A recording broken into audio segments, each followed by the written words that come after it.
I'm your host, Alan Cardoza. And if you're watching or you're listening, however it is that you're choosing to do it, we are Answers Network and we are here for you. Now, our topic today is resilience.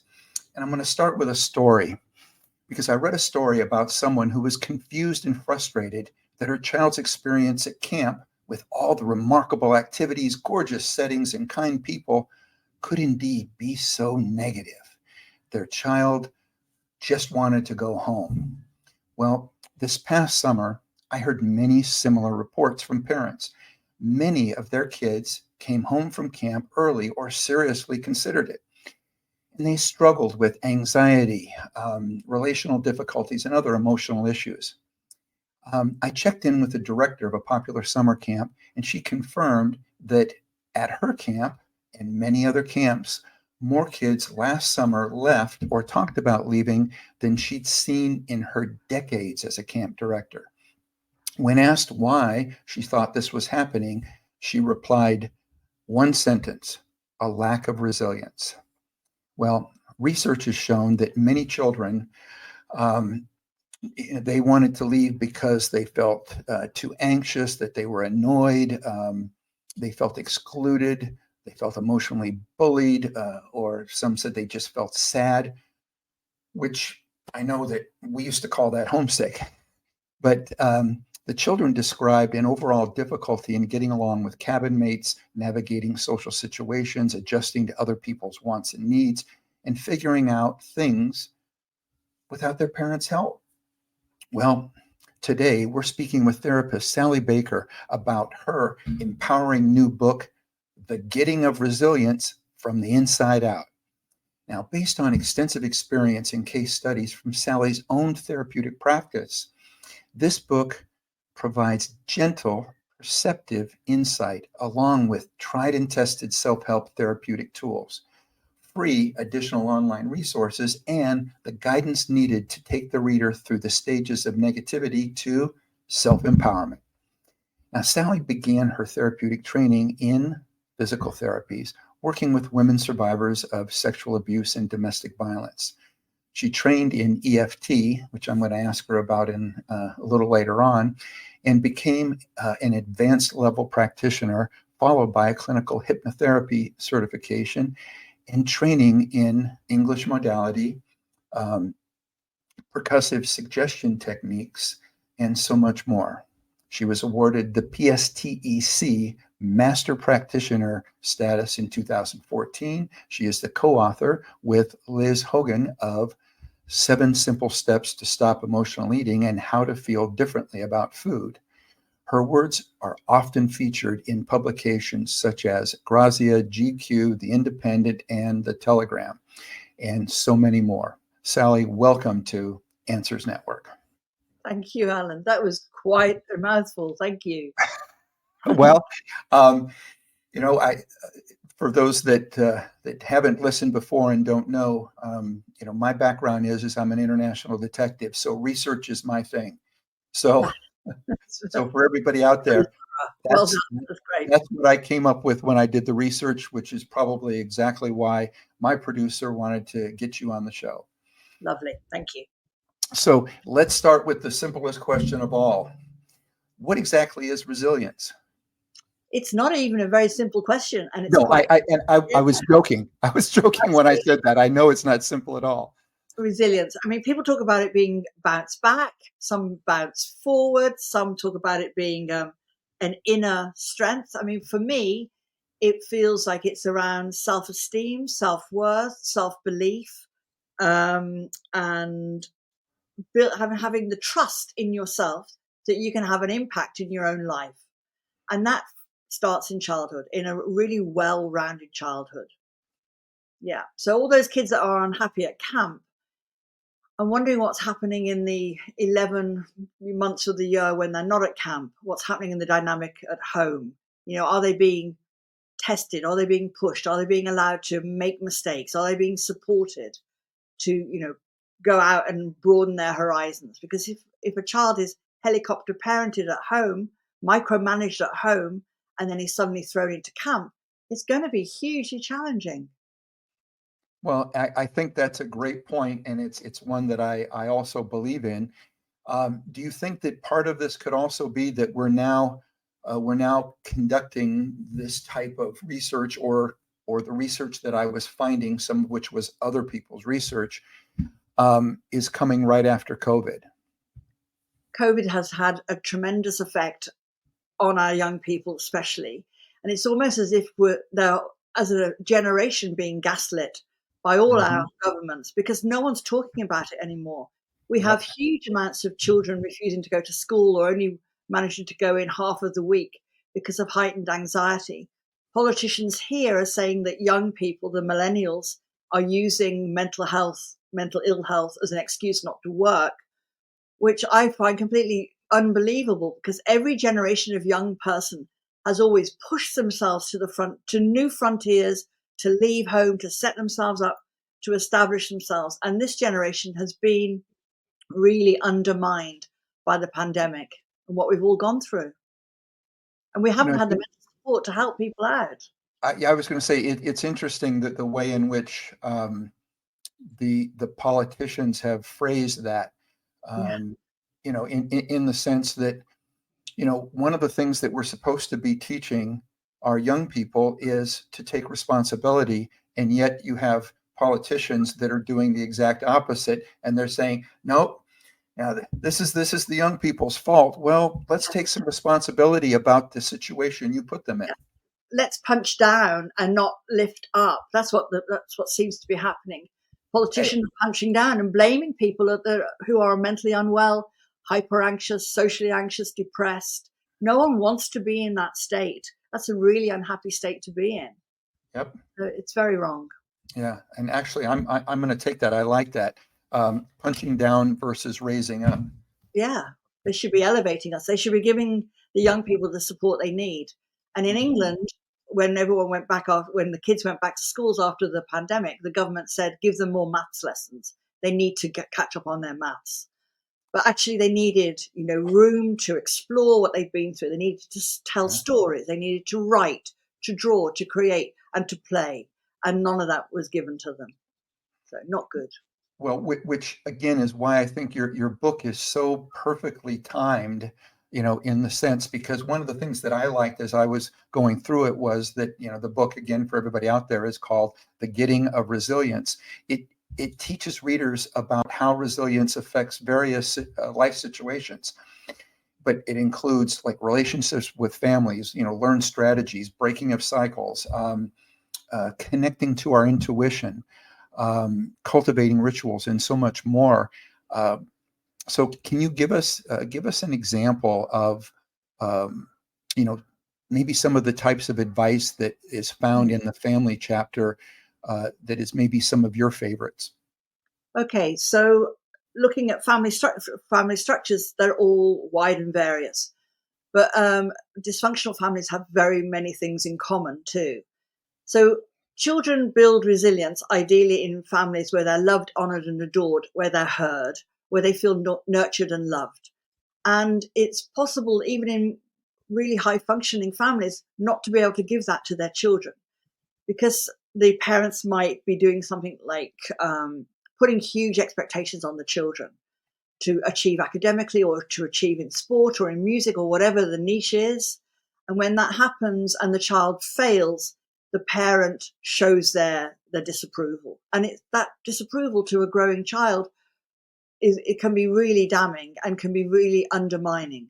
So it's what we should be offering is unconditional positive regard to our kids, as long as they're Mhm. doing the best they can, and we encourage them to do the best they can. If they fail or they fall short, we have to still express to them that we love them and accept them. They can't all be geniuses. They can't all be Olympic athletes. But as long as we're encouraging our children to do their best, to explore their potential, and to love and to pick them up again if they fail, then we're doing good by them. That's what we need to be doing. I Yeah, love that, and again, as you said, raise them up.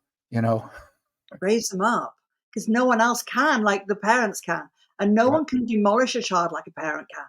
And I've seen parents be able to do that with a raised eyebrow. You're not. This is not about beating your children into submission. Children very early are very early to learn when they're disapproved of, when they've let their parent down, and it goes right to their soul. It does. It really does. Yeah. I want to kind of touch on, when I talked a little bit about your background, Mm. and again, as I was researching, and I didn't know that, that you had worked with women who had survived horrible abuses, Yeah. and really horrendous situations. And what it made me think of is one of the areas that I, at one time, I don't know if you can say specialized in, but I did a lot of work in, had to do with rescuing primarily women out of human trafficking. Gosh. And one of the most horrific statistics was that if you didn't retrain them in something that they felt good about, in other words, they had to get retrained into doing something that made them feel good about themselves. And if you didn't do that, there was a ridiculously high percentage that went right back into what Sure. they'd just been rescued out of. Yeah. And it made me think of the missing component, was resilience. So share a little bit about your But years at that time, and how did this help you understand the importance of resilience as being the key factor for their survival? well, I'm a adult survivor of childhood sexual abuse myself from when I was 7 and 8, and a rape Mhm. survivor. But that's why I had skin in the game, and that's why I wanted to work with women who had suffered. Yeah. And I did this through massage. I trained as a Swedish masseuse. What was my first modality? And the women that came to me would say things like they've never ever been touched with kindness.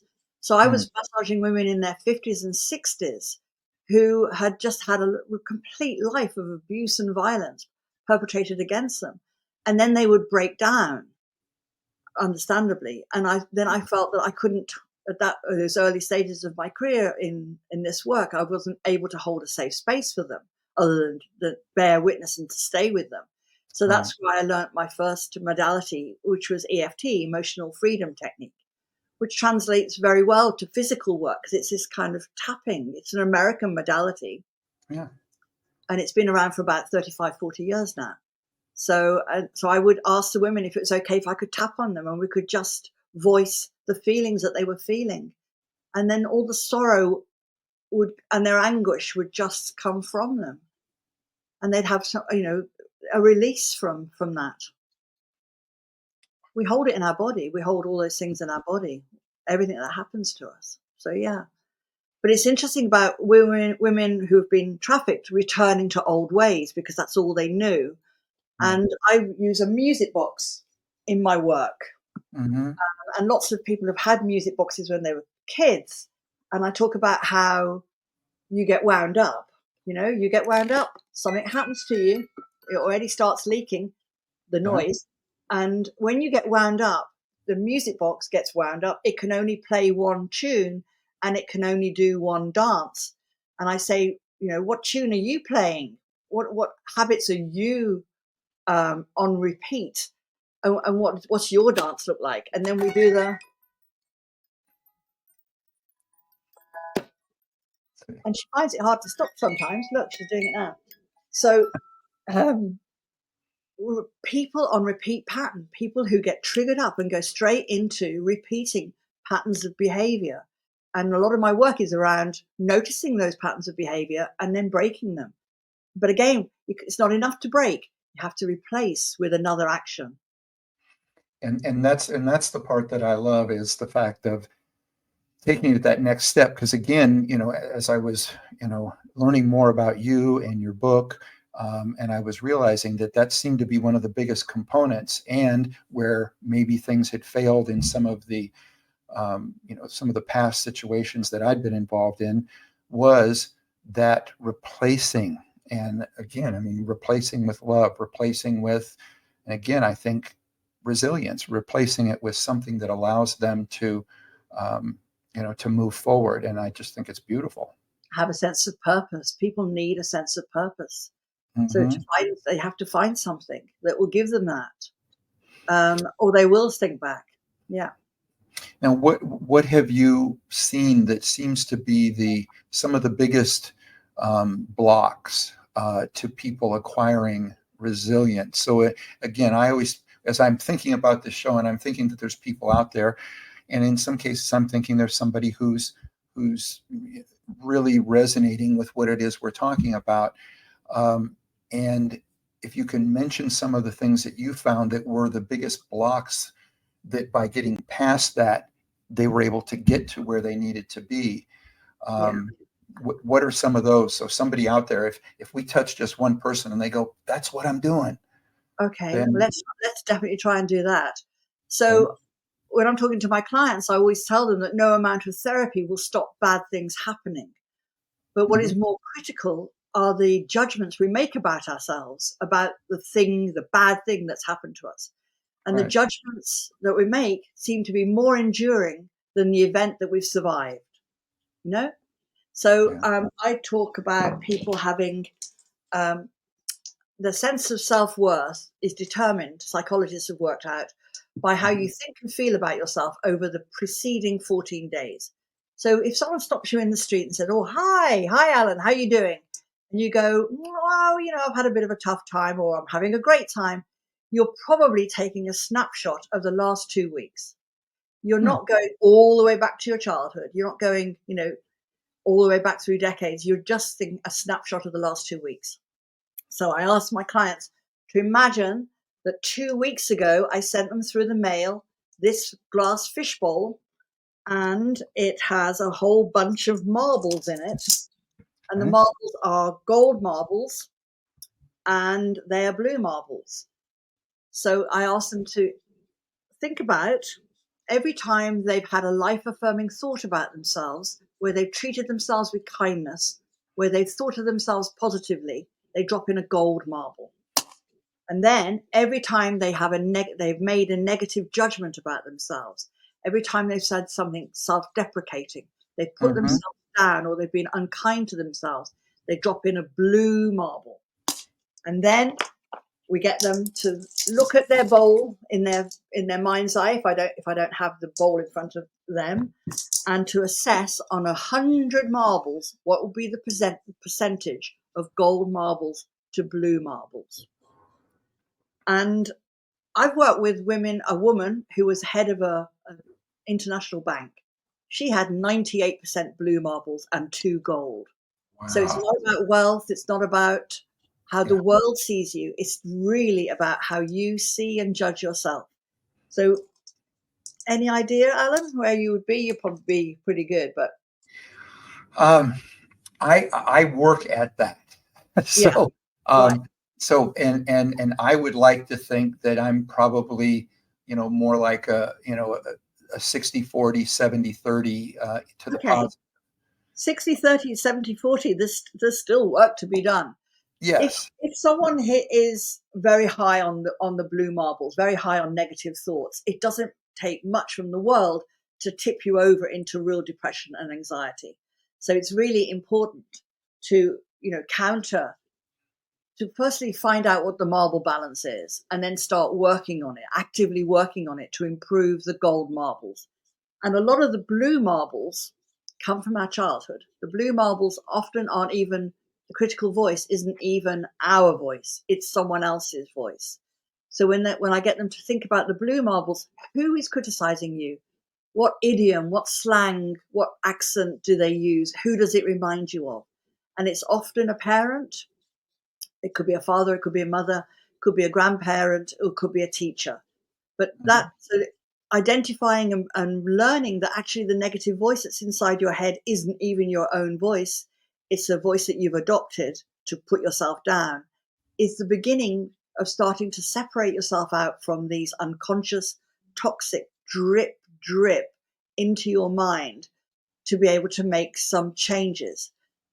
Most of it happens below our conscious awareness. So bringing it into conscious awareness means that every time you notice that you're saying to yourself that same familiar, oh my God, I'll never amount to anything, I'll always be rubbish, or whatever you're saying that's negative, you can interrupt it And I teach people a whole different array of techniques to interrupt the voice. One of my favorites, and they love it, is the game show noise. Whenever you notice a BS thought coming into your head, it's rubbish. It's a rubbish. Just say it to yourself. You can say it inside your head, or you Yeah. can say it out loud. But it's a BS thought, and you can interrupt it and intervene with a negative thinking. And well, I would think that when you were working with some of the abuse or domestic violence survivors, that this was probably something that, you mentioned how we get this from parents, teachers, and things like that. But I would assume that many of the people that are in a verbally or physically abusive situation, they probably have a whole bucket full of blue marbles. They do, but the blue marbles are around, not about being the recipient of that anger, that violence that they've experienced, but they will be making judgments about themselves all the time, like why did I stay, or why did I go, or why did I get with this person? And Mhm. they'll be using that to beat themselves up, which will be harder blows than they probably ever experience. Our own negative judgments do us the greatest damage, and being able to re-explore those and to let them go, to release them, because we're only ever doing the best we can do. It's not our fault. Sally, how would you um, tie resilience into things like depression? When somebody comes to you and says, "I'm depressed," that's why I'm coming to you. Mm. Um, how do you look at that, and at what point do you realize that maybe a lot of this comes from a lack of resilience? One of the things I would do very early on in our sessions is to timeline one's life. So we start it from birth, and we take it all the way up to the day when we meet. And I explain that, not really going to have any memories of birth, but we're going to have family stories, family legends, apocryphal tales of what kind of baby you were: a sickly baby, an angry baby, a sleepy baby. And families have stories all the time. So we Hmm. plot that on the timeline about what kind of baby you were, and then we do it milestone by milestone. Might be when you went to nursery, or when you moved house, or when you went to college, all of those things. And we look at how you were feeling. Were you depressed then? Were you in balance? How were you feeling about yourself? What was happening in your life? What weight were you? What were you drinking? Were you exercising? Were you in any choirs or hobbies? What were you doing? What were your activities? And often, and then other unique things that get added to the timeline. Sometimes it's trauma events would be added to the timeline. How did that impact on one's sense of well-being, and on depression? So we can see, once we've done the timeline, it takes about a whole session, about 90 minutes. We can see when they felt that their life was in balance and they were handling things very well, and when they felt that their life was out of balance and they weren't on top of things and they felt overwhelmed. And often it's tied to events, but it's also tied to many more subtle things as well. For instance, often people were feeling better about themselves when they were going to a weekly gym or dance class, or joining a choir and singing regularly with other people, or running, or seeing their friends. And then they moved away, and they can think, oh, actually, my depression correlates with me feeling much more isolated, or when I gave Hmm. up, or when my kids left home, or when I got divorced, or when I got remarried, all of that stuff. These mental health is often a reflection of all the external pressures that we're under. And if we can see how it fits in, we can put things back to rights. So, No, and yes, I completely agree. And I was just noticing we're getting a message that's coming in. And again, I want to thank those that take the time to send us in messages. Oftentimes, I'll get messages from people that send them in ahead of time and say, I'm going to be working, and so I won't be able to listen until later. But we have one coming in now that says, "What is your opinion as to how AI will affect resilience in the future?" And this is from Mark in New York. hi, Mark. The absolute solid gold standard of resilience is human connection. And AI isn't going to promote human connection for any of us. And the fact that more and more services are going to be picked up by AI because of cost savings. So, Mhm. you used to be able to ring helplines and get a human being, and now you're going to get an AI pretending to be a human being, is yet another step of separation. I don't think it's going to help us at all. I really don't. It's Well, worrying.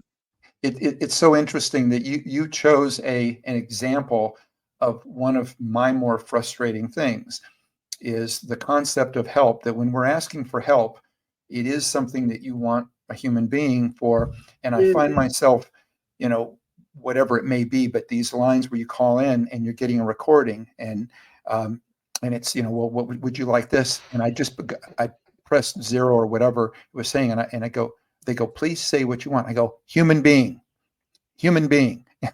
Yeah, yeah. Representative. What word do you want that gets me a human being? Um, But it's so yeah, terrifying to think that AI has a role already in answering, or at least triaging, people when they make contact about their mental well-being, right. and they're desperate for human connection. Right. And you bring up a great point is it's taking us in the wrong direction. Completely. We're getting less of this. So if we have studies that are showing that um, that this next generation or whatever is going to be even more removed from human connection. And by the way, we're also going to put this in to make it worse. Doesn't make sense. Yeah, yeah. And also, you see young people, it's across all the generations now, on the subway, on the underground in London. They've got their headphones on. They're not partaking in anything around them in their environment. They've got headphones on, or the noise cancelling headphones, even if they're not listening to music, and then they're looking at their phones. So no one is part of reality anymore, frequently not part of reality. And then add in all the other AI stuff. It's not going to be good for our mental well-being. Mm. Well, one of the things that I brought up, and I think I brought it up in the introduction, because the feeling that I got um, was a book that's providing advice in a gentle yet perceptive manner. Share with us the difference between that, which is what I see as your way of doing things, and what, at least when I was growing up, and maybe also being a male, was tough love. Because I grew up in the whole idea, you're going to be a man. You need Yeah. tough love, and this is the way to do it. It was very aggressive. And the feeling I got from your book was, if you really want to make some positive growth in this area, try a gentle yet perceptive manner. And that's the feeling I got from the book. And I really appreciate that. Thank you. And also the book has actionable steps that you can Yeah. take to build your Yes. resilience. But what happens with tough love is that, especially men, they learn to keep quiet. They learn to keep stum. And that's why we have such high suicide rates and self-harming rates with amongst huge swathes of the population, but particularly with men, hiding in alcohol, hiding in class A drugs, burying themselves with food. There are ways of hiding down, putting down, swallowing down all of their emotions. Men haven't been allowed to express their emotions, and it's worked against women as well. But we need our men to be empathetic, vulnerable, in touch with their emotions, and they've been denied it for Mhm. generation upon generation.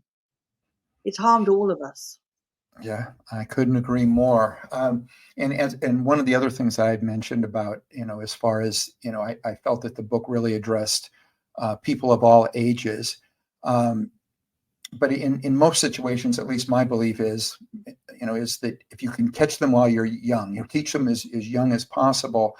Um, what, in your opinion, is sort of the optimal stage where it's easiest to learn or teach resilience techniques? From day one, really, from babyhood onwards, ideally. Um, but also, I mean, in therapeutic terms, I don't work with anyone under the age of 11. It's just very difficult to find that 11-year-old or younger than 11 have the emotional insights to be able to kind of deal with the work. But it's around 11 that the crisis point often happens with children, and then it can get worse, and they can get more oppositional and more challenging around 12, 13, and 14. But you'll see the early signs of it at 11, and that's when you need to bring them closer to yourself, as a family, bring them closer. Don't push them away. But also, I have not yet found any benefit of having tech in households. You Mm. know, access to telephones, access to iPads, computers for kids. It's not benign. It is not benign, and it has its own agenda. So I've often gone into families and been the bad cop who said things like, you know what, you're not going to be allowed to take your phone to bed into your bedroom anymore. You're not going to have the smart TV in your bedroom anymore. These are like talking to 9, 10, 11-year olds. Like, I'm going to be because the parents want to be their friend, and they Yep. won't put the line in place. They won't hold the boundary. So I'm often brought in to be the bad cop who will hold the boundary. Say, actually, this isn't acceptable behavior anymore. And then I spend a lot of time getting the parents to be the fixed point, be the adult in the room. Like, they're Yeah. not your friends. These are your children.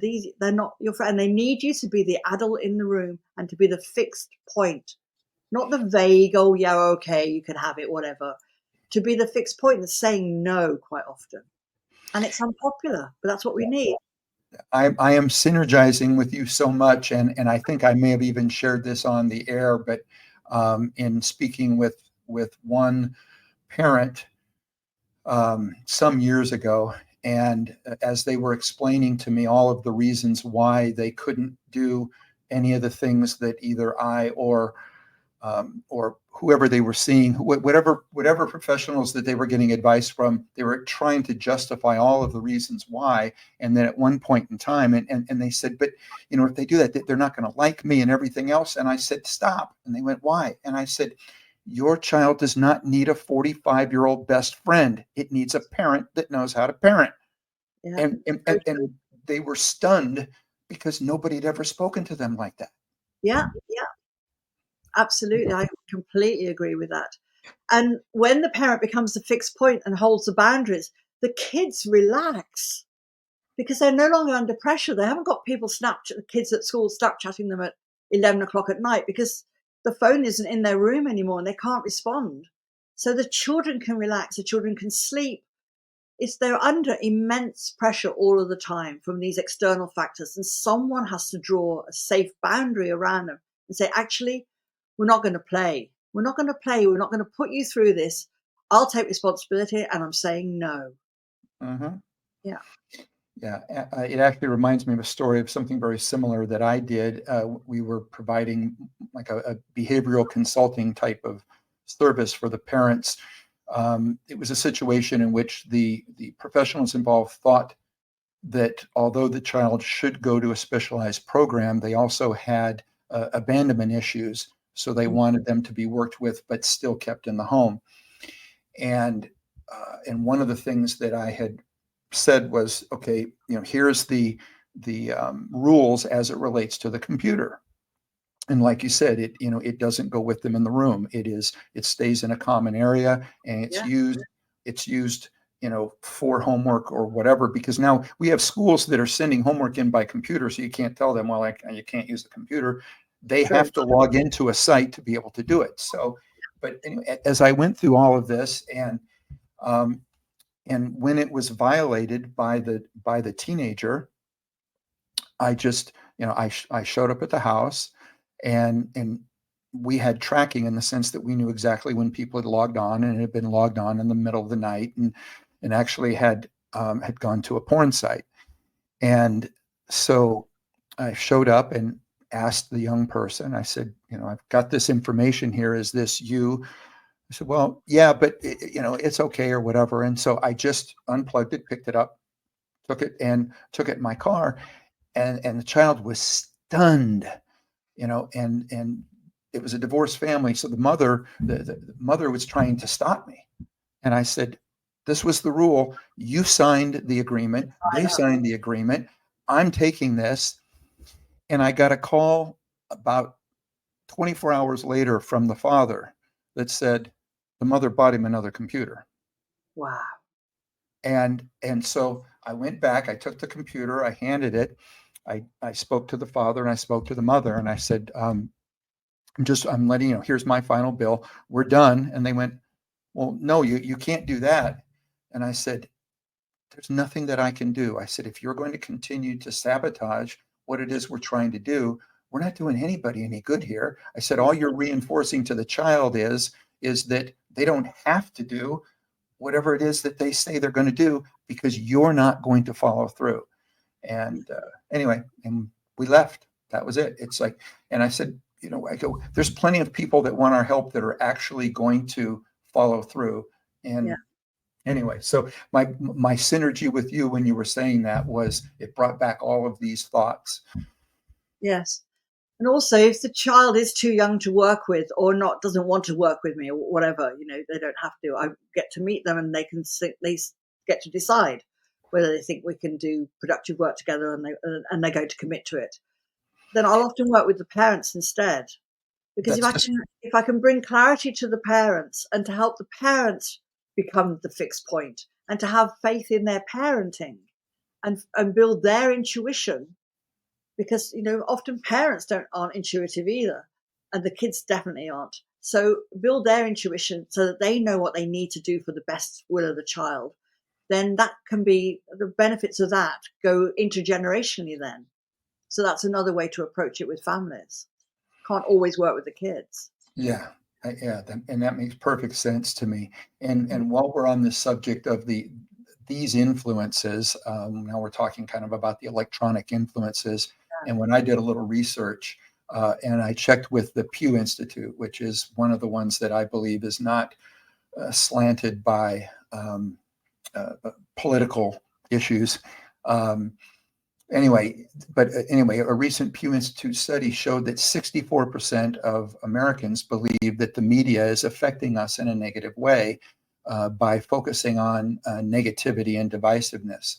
What do you think mainstream media and social media's role in overall negativity has affected resilience in our society?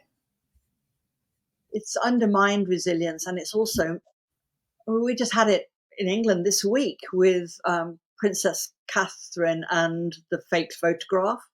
So we're always told to have an awareness of, are you being scammed online, or these are the checks that you've got to make, but you don't actually expect it to come from Buckingham Palace. So that went under everyone's radar for a while, till the news agencies pulled the photograph, did a kill on the photograph that someone had doctored. I don't believe for a moment it was Catherine, but someone had doctored.